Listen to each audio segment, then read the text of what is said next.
C'est aujourd'hui que la commune d'Erly doit rendre hommage à Camille, la fillette tuée dans l'attentat de Marrakech il y a 8 jours.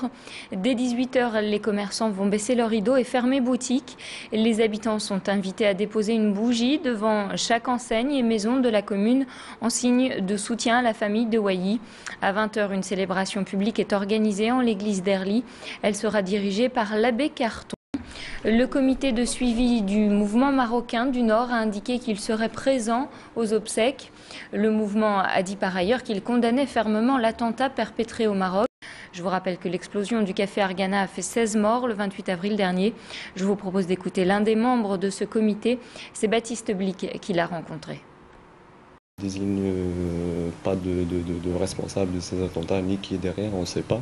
Ce qu'on demande justement, c'est une enquête judiciaire transparente et indépendante pour justement mettre toute la lumière sur cette affaire-là. Parce que tant que cette enquête judiciaire n'a pas été menée comme il faut, on ne peut pas vivre dans la paranoïa, c'est lui qui l'a fait, ou c'est l'autre, ou c'est des commanditaires qui viennent d'ailleurs, ou c'est le système. Mais justement, on appelle à cette vigilance et à faire attention contre toute récupération qui peut avoir lieu, qui est tout à fait prévisible pour étouffer ce mouvement, cet élan démocratique que connaît le peuple marocain. L'asthme toucherait 3 millions de personnes en France. L'asthme, je vous le rappelle, est une maladie inflammatoire chronique des bronches.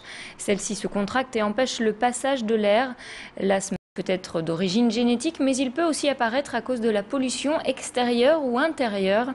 À l'Association pour la prévention de la pollution atmosphérique, des formations sont organisées pour sensibiliser les personnes aux polluants et aux allergènes.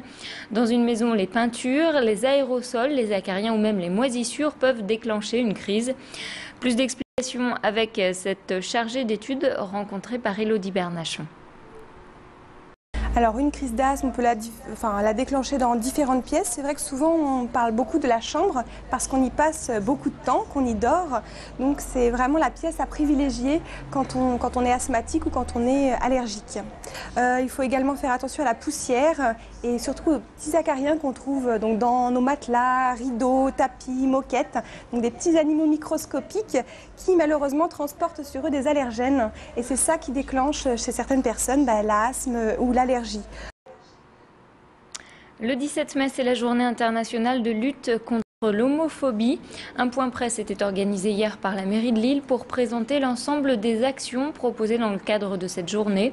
Du 14 mai au 4 juin, des expositions, des débats, des spectacles auront lieu dans les quartiers avec en point d'orgue la Gay Pride lilloise le samedi 4 juin. De nombreuses animations sont donc prévues avant et après cette journée de lutte contre l'homophobie.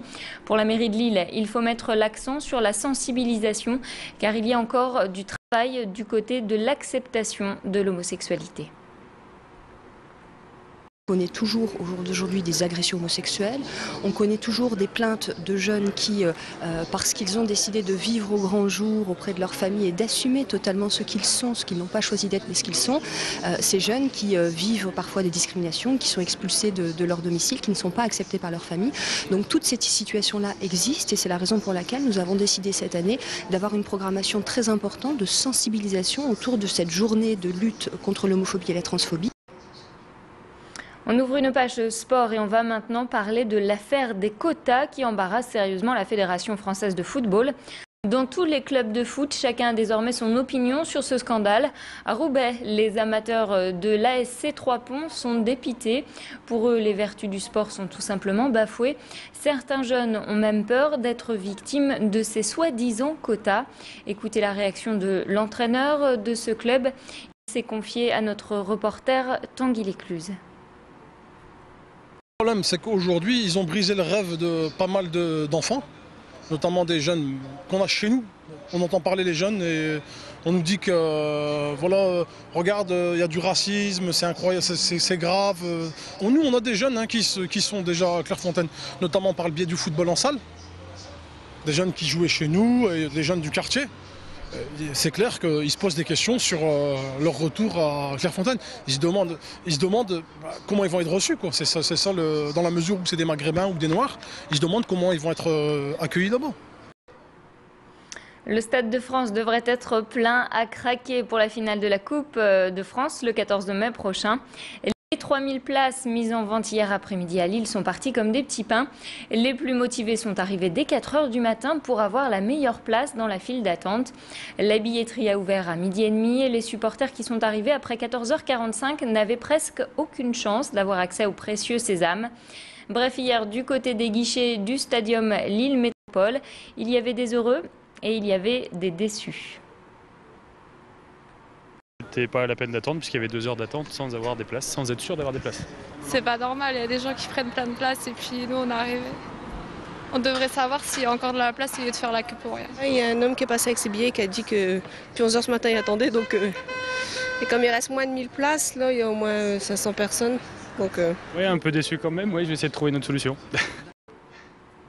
Et justement, pour ceux qui n'ont pas encore leur place pour cette finale mythique, certains sites internet en proposent toujours. Comptez de 65 à 229 €.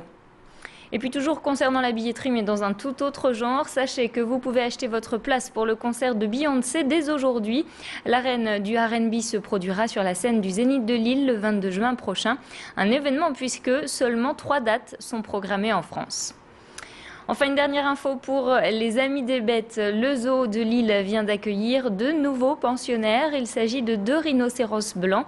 Kimba et Flannery nous viennent d'Angleterre et ils seront présentés au public aujourd'hui même.